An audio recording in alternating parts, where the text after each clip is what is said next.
All right, so let's do a deep dive into this BCG report. It's on the Geopolitics of Generative AI. It just came out December 9th, 2024. We're going to unpack, who's building this tech, try to figure out what are the opportunities specifically for investors, analysts, entrepreneurs, people like you listening. You've probably heard that it's a U.S.-China race, but this report actually paints a more complex picture.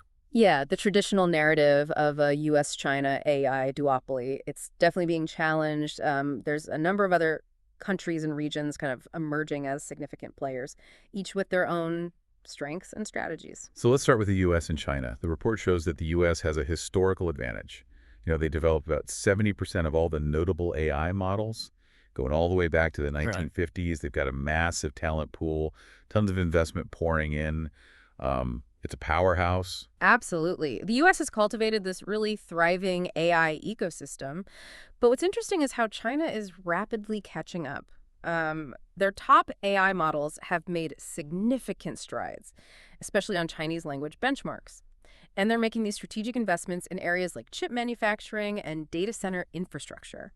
For example, Alibaba's expansion of data centers across Asia, that's a clear sign of their ambition. It's like they're building their own AI empire, Yeah. over there. But here's where it gets really intriguing, I think, especially for someone like you listening who's looking for opportunities beyond the usual suspects. The report highlights what it calls middle powers in AI. So the EU, Gulf states, South Korea, Japan, they're all bringing something unique to the table.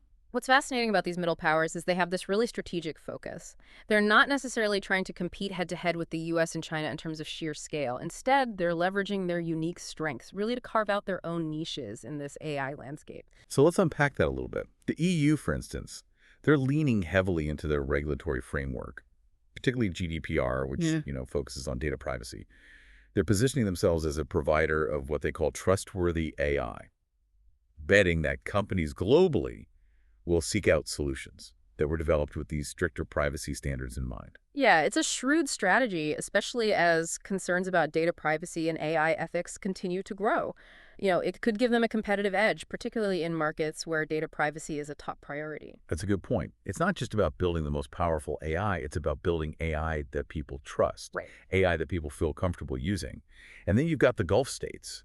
Saudi Arabia and the UAE, they're flexing their financial muscle a little bit, establishing these massive AI funds, investing heavily in data centers, trying to attract top AI talent with very lucrative offers. Yeah, they're taking a little bit of a leapfrog approach, using their wealth to rapidly accelerate their AI capabilities. It will be interesting to see if they can translate these investments into a sustainable AI ecosystem in the long run. Attracting talent is one thing, but cultivating a culture of innovation, that's crucial for long-term success in AI. That's a key insight, I think. For Yeah. anyone thinking about investing or setting up shop in those regions, it's not just about the money, it's about the environment, the talent pool, the overall ecosystem. And speaking of talent, let's talk about South Korea and Japan. They're really leveraging their tech legacy, particularly in chip manufacturing, to position themselves as key players in this AI supply chain. Yeah, they're essentially betting on their hardware expertise to become kind of indispensable in this age of AI.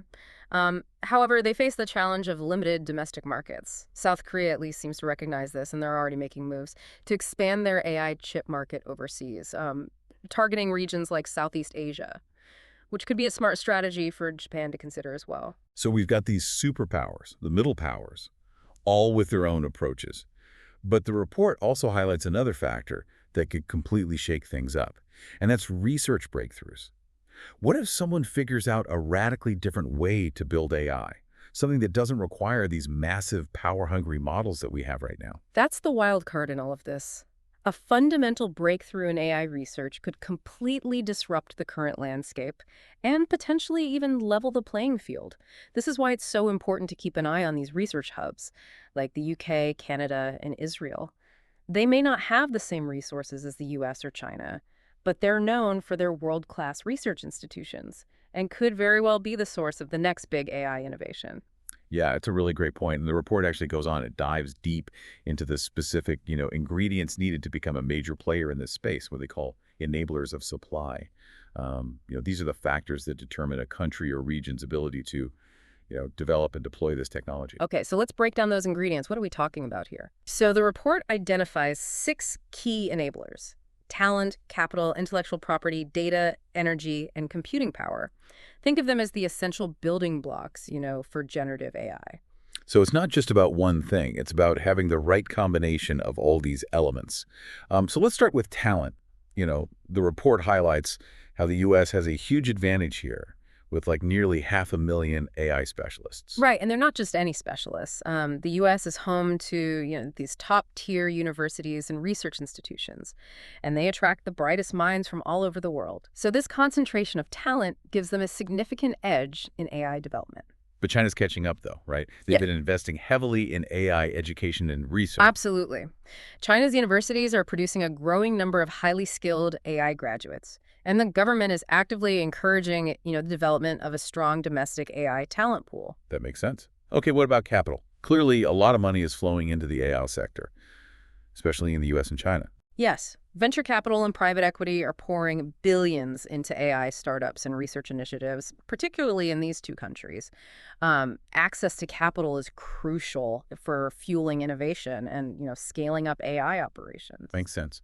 Okay, what about intellectual property? Who's leading the way in terms of like patents and breakthroughs? Well, the U.S. has historically held a strong lead in AI-related patents, but China is rapidly gaining ground.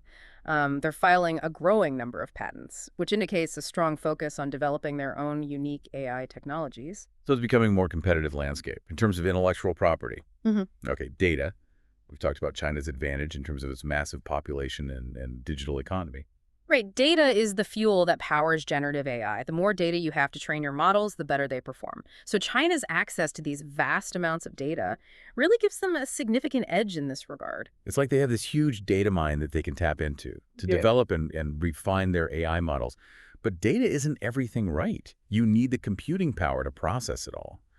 And that's where things get expensive. You're absolutely right. We're talking about, massive data centers, specialized AI chips, and the energy needed to power it all. This is where the U.S. currently has an advantage, with companies like NVIDIA leading the way in AI chip development and data center infrastructure. And China's facing some challenges in this area, right? Yeah. Especially with the U.S. trade restrictions on chip technology. Yeah, those restrictions have definitely created some obstacles for China's AI development, but they're also driving innovation and pushing them to become more self-reliant in chip manufacturing. It's forcing them to find workarounds and invest heavily in domestic chip production. So it's kind of a double-edged sword for China, but they seem determined to overcome these challenges.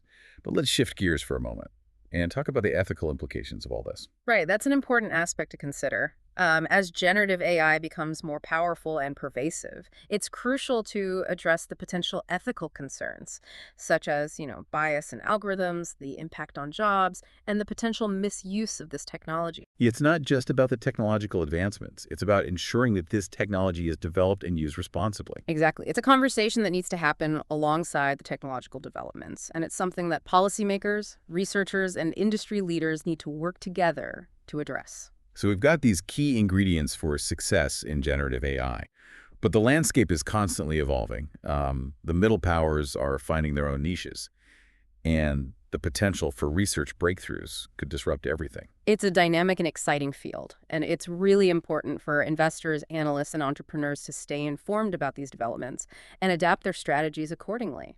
So for someone like you listening, Yeah. who's trying to navigate this new world of generative AI, what are the key takeaways? What should you be paying attention to? Well, I think the first takeaway is diversification is key. Don't just focus on the U.S. and China. Those middle powers we discussed, they offer some really interesting opportunities, Mhm. for investment, partnerships, even talent acquisition. Yeah, don't put all your eggs in one basket, right? Spread your bets. Explore those less obvious markets. Exactly. And within those markets, look for alignment with your own investment strategy or your business goals. For example, if you're passionate about ethical AI development, the EU's focus on GDPR compliance could be a very attractive space. Find the right fit, right? Mm. Matching your own, interests and expertise with the strengths of a particular region or country. Precisely. And the second takeaway, and we've kind of touched on this already, is stay ahead of the curve when it comes to research. Those smaller research powerhouses like the UK, Canada, Israel, they could very well be the source of the next big disruption in AI. Keep an eye on those research publications, university labs, those innovative startups. You might just spot the next big thing before it hits the mainstream. Absolutely. And that leads to the third takeaway, which is perhaps the most important one. Be adaptable. This AI landscape is constantly shifting,